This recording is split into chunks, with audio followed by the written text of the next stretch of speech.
Gator rep for this area. I'm based out of Kansas City.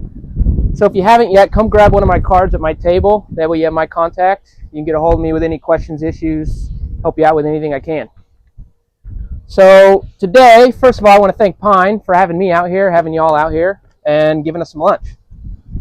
They're going to let me install our Gator Nitro in a part of their display area today. What Gator Nitro is, it's not a polymeric sand, but it is a jointing sand, but it's a different technology. It's a resin-based sand.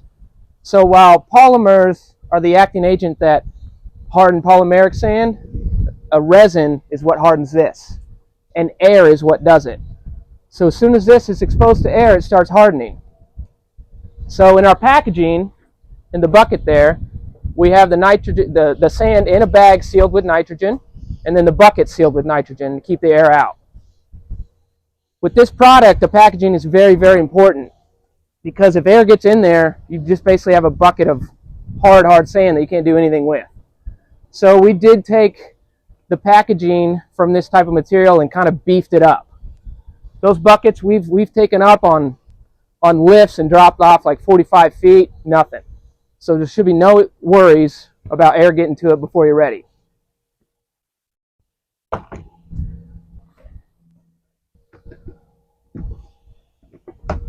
Also, when you're done with this product, you can put it back in the bucket, cover it with water so the air doesn't get to it, and you can have it for another 4 to 6 weeks. That lid has a gasket on it, so it'll be good for that 4 to 6 weeks.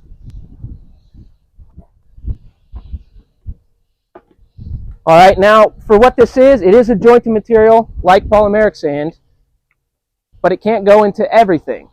The joint width has to be at least 3/16 inch at a minimum, because that epoxy resin kind of gums up the sand. You'll see it when I install it, and it can't fit into those hairline cracks. So make sure you know what your joint width is before you install Nitro. Also, a good feature on this is it's permeable.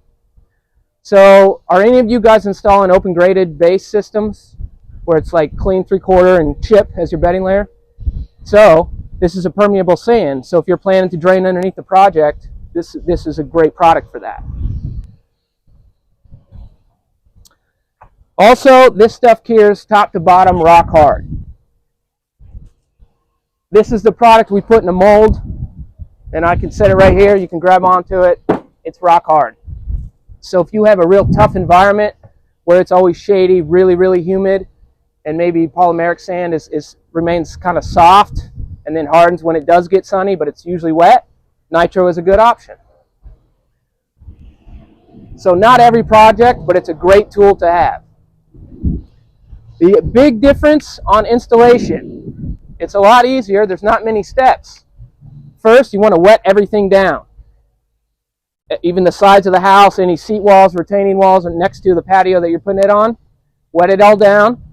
Dump out the sand. Ideally, you have 2 or more people. You have one guy running the hose the whole time, one guy sweeping it in. And you'll see it kind of floats with the water.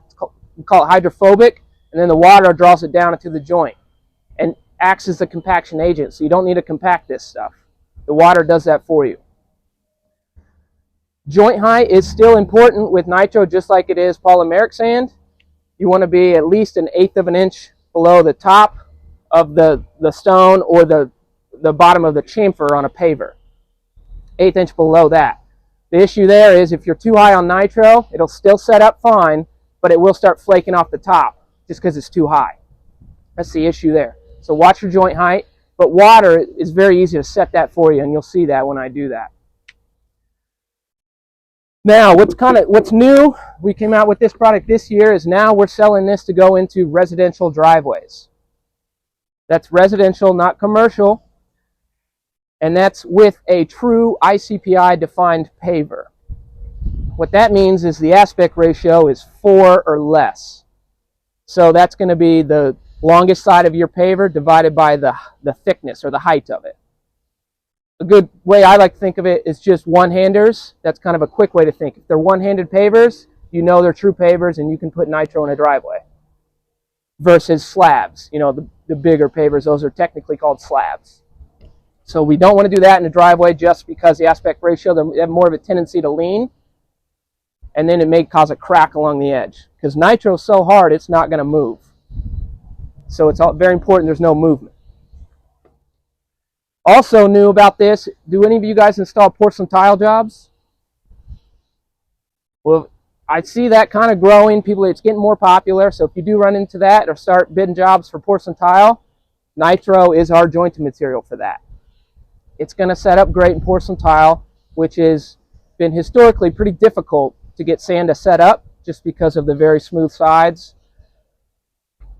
Nitro is going to set up great in it. And also, it can go into a little thinner joint on porcelain tile. It can go into 1/8 of an inch rather than 3/16, just because of the fact that it is smoother on the tops and the sides. Right now, we have 4 colors: black, gray, beige, and our newest color, silver. I'm going to leave some tubes here at Pine, and I'll pass one around so you can look at that. And if you need some, take one with you to look at colors. That can also show permeability. You can run water through it to see that it is, in fact, permeable.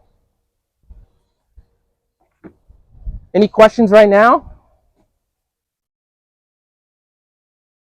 It's good. I've had questions about it being around pools. There's no concern about it being around pools, chlorine or salt water. We haven't had any issues about that degrading the product. Works fine around that.